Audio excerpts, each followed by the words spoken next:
So you're thinking about getting into newborn photography. Before you jump straight in, here are some things to consider before you decide this is right for you.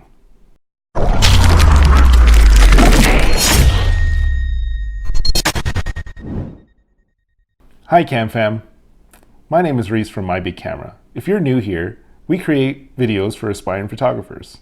If that sounds like something you would like to see, make sure you hit that subscribe button and hit that bell icon to get notified whenever we make a new one. Newborn photography is an excellent business to get into. It can be very lucrative and very rewarding. However, it can be very challenging. So here are some things to consider. The first thing to consider is time. Newborn sessions can be longer than regular sessions. They can even be longer than expected. Newborns need to be fed sometimes during a session, 1 to even 3 times. They can go in their diaper and then wake up for an extended period of time. Putting them back to sleep can take up to half an hour. These are a lot of things to consider when trying to get into newborn photography. Another thing to consider with time is editing. Newborn skin can have redness, jaundice, flakiness, and/or a combination of all three. Sometimes it can take even up to 10 minutes to edit one photo. Considering the amount of photos that you take in a session, that's a lot of time to be spending editing. The next thing to consider is unpredictability. Your clients may go into labor at any point. So you may need to reschedule sessions, move things around in an already busy schedule. Next to consider is patience. It takes a lot of patience to get babies into a pose and then perfect it. You're also working with toddlers sometimes, and it takes some patience trying to get them into position along with a newborn. And last but not least are parents. You need to have a lot of patience with parents.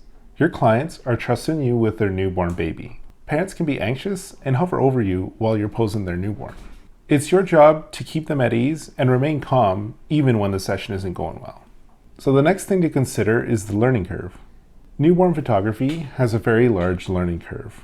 Not only do you need to know your camera settings and your lighting, but you also need to know how to pose the baby properly and safely, as well as being able to transition the baby into different positions smoothly. Another thing to consider is props. Headbands, hats, wraps, they can really add up. And then you get into larger props, such as bowls, baskets, fire trucks, moon props. They take up a lot of space. And newborn props are really expensive, so the costs really add up. Now let's talk about lighting. Although you can use window light, in order to maintain a consistent light source, you may want to purchase some studio strobes or studio constant lights. That being said, it is an additional cost. More things to consider are equipment. You need to have good quality equipment to provide your clients with the best quality images possible, such as a professional camera, ideally a full frame, as well as high quality lenses. You will need a 35 or a 50mm as your base lens. You may also want to consider purchasing a macro lens and a wide angle lens. Again, these are more costs to consider. Be a pro first. You should know your camera settings and lighting. The last thing you want to do is worry about your camera settings and lighting as you're handling a newborn. Next is practice. It's going to take you a long time to feel fully confident posing any type of newborn. Cleanliness. It is vital when photographing newborns. Newborns have a very sensitive immune system. So make sure that all your props, including wraps, hats, and blankets, are all washed and clean before a shoot. Hey, yeah, I can't come in today. I'm not feeling good. Sick days. That was a joke. Anytime you're about to photograph newborns and you're feeling ill, reschedule. The last thing you want to do is get a newborn sick. One of the most important things to consider is safety.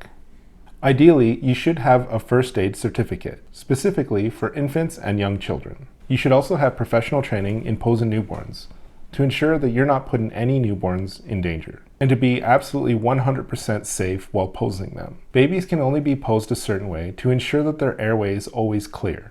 So you always want to make sure of the baby's well-being and make sure that they're comfortable. So it's not only baby that you need to keep safe, you need to keep yourself safe as well. Make sure you get liability insurance and a business license. And last, I highly recommend you get some education. Education with posing, education with your camera, education with safety. Invest in yourself. I would highly recommend one-on-one mentoring or a workshop. Or, at the very least, there are some great online courses as well. I'll link a couple of good online courses that you can find in the description below.